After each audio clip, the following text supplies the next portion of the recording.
What's up, YouTube? It's Zandar the Legend here today with a very exciting announcement. It's OGW time, baby. Alright, probably not the way we really want to say that, but as you can tell, it's Oath of the Gatewatch time. We got a pre-release going on this weekend. Intro decks coming out. You'll find at various stores as your local game shops and, you know, for kids at Walmart and stuff. Always try to buy them at your local game stores. And the boxes and fat packs and all that stuff coming out next week. With us going into the pre-release and all the new product coming out, as always, try to be the first on YouTube. We're going to go over it. However, not in this video for the pre-release. Sorry. We're going straight into the intro packs. And you know what? As not being a big fan of green, I think it's a great place to start with the concerted effort. Green and white. Actually, I do kind of like the Selesnya colors. So let's take a look. Take the oath, retake the world. It's faced with the threat of the world-devouring Eldrazi. The people of Zendikar band together like never before. Use the support command to shore up multiple creatures. Shore up multiple creatures. That's really interesting wording there, wizards. With +1/+1 counters, and your army will become greater than the sum of its parts. Stand united and fight Zendikar. Survival! Alright, pretty extreme. Let's take a look at the deck. As always, we do get a bunch of cardboard trash. An alternate art promo card that's on the front. This time it's the Gladehart Cavalry. 2 packs of the current set, being Oath of the Gatewatch, Gideon and Jace. A little rule booklet, and our thing that talks about the deck and all of that. In case I go over the deck too quick today, you will find in the description all the contents in this deck. We're going to put our packs to the side because we can open those up later. Did they redo the packaging for these? Nope. I'm just not that good. I need to bust out Paula Deen. We haven't had Paula Deen out for a couple episodes now. So our alternate art premium card is that Gladehart Cavalry. It's a 7 mana, 5 uncolored, or 5 any color, however you want to say that now because it's not colorless. Double green for a 6/6 when it enters the battlefield, supports 6. And whenever a creature you control with a +1/+1 counter on it dies, you gain 2 life. Veteran Warleader, we've seen him in Battle for Zendikar. Cliffside Lookout, a lot of Battle for Zendikar cards already. Expedition Envoy, Battle for Zendikar. Battle for Zendikar, Kitesail Scout. Oran-Rief Invoker, Kor Castigator. And the trick is, you get no Oath of the Gatewatch cards.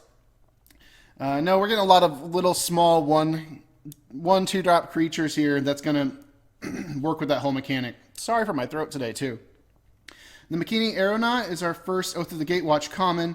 1 uncolored, or 1 any color, and a white for a 1/3 flyer. Pretty plain Jane.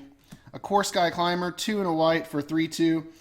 For 1 in white, it can gain flying until end of turn. Shadow Glider, we've seen in Battle for Zendikar. Here's a new uncommon from Oath of the Gatewatch, Joraga Auxiliary. 1 in a green and a white for a 2/3 elf ally. Keywords there, elf ally, so this could see some play. For 4 green and a white, we can support 2. Not super great, but it does allow us to do something with our extra mana later.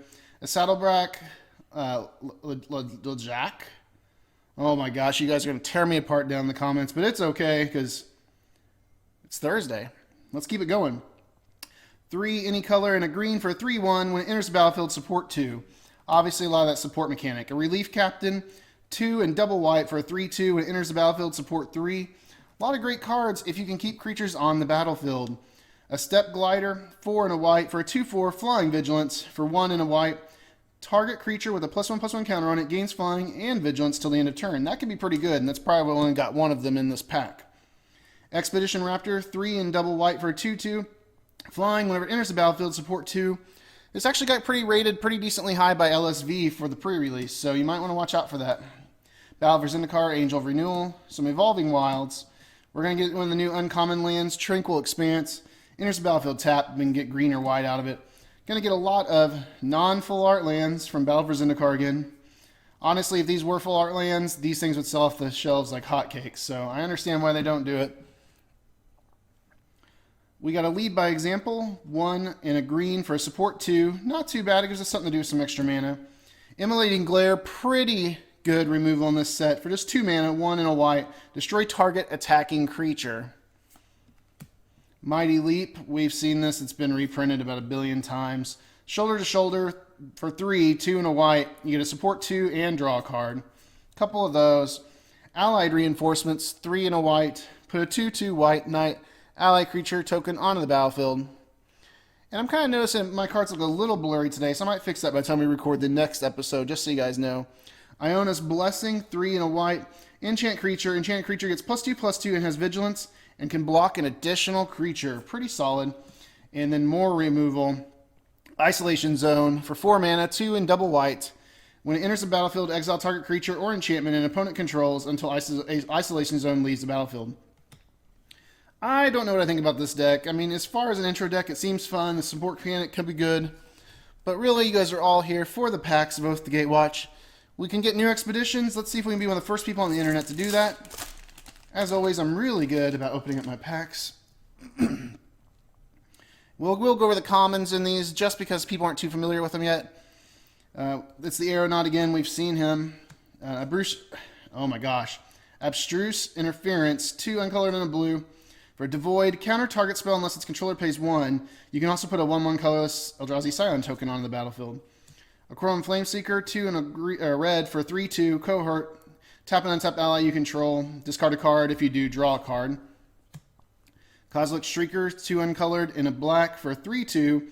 Devoid, for 1 colorless mana. It gets +1/+0 and gains menace till the end of the turn. I think this is going to be a pretty nice little bomb during the pre-release, so if you get those, you might want to use them. Loam Larva, 1 and a green for a 1/3 creature insect. When it enters the battlefield, you may search your library for a basic land card, reveal it, then shuffle your library and put that card on top of it.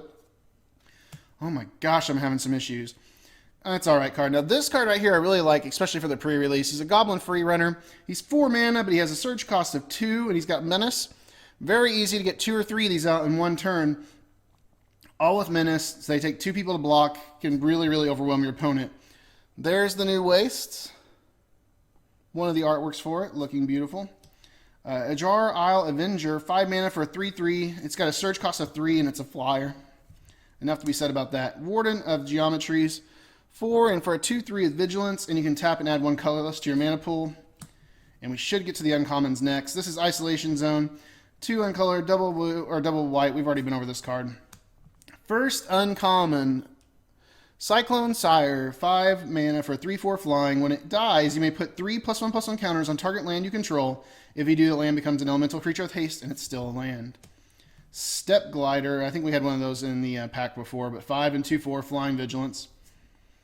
Storm Chaser Mage, it's going to be the new Swift Spear. You better get used to seeing it. I mean, you're hearing it here first. This is a very solid card. For a blue and a red, we get a 1/3 flying, hasted, and prowess Mage, human wizard in the air. And our first rare with the blue-red theme is the Wandering from Roll. Enters the battlefield tapped, and add red or blue to your mana pool. For 2, a red and a blue. Until end of turn, it becomes a 1/4 blue and red elemental creature token with, for 0 mana, we can switch this creature's power and toughness until end of turn. It's still a land. So he can be a blocker or an attacker when in need. Pretty solid card for our first pick. Full Art Plains, and then the new Eldrazi Scion token. Alright, what can we make happen in this pack? As always, this is a great time to hit that subscribe, like button, leave me a comment down below if you think this is intro deck you could see yourself playing. Always getting back to the comments with everybody. Spark Mage's Gambit, 1 uncolored and a red. It deals 1 damage to each up to 2 target creatures. Those creatures can't block this turn. Pretty decent. It's going to activate Surge as well. We've been over the Aeronaut. This card did wreak some havoc on me on X-Mage. 1 uncolored and a blue for a 2/1 prowess.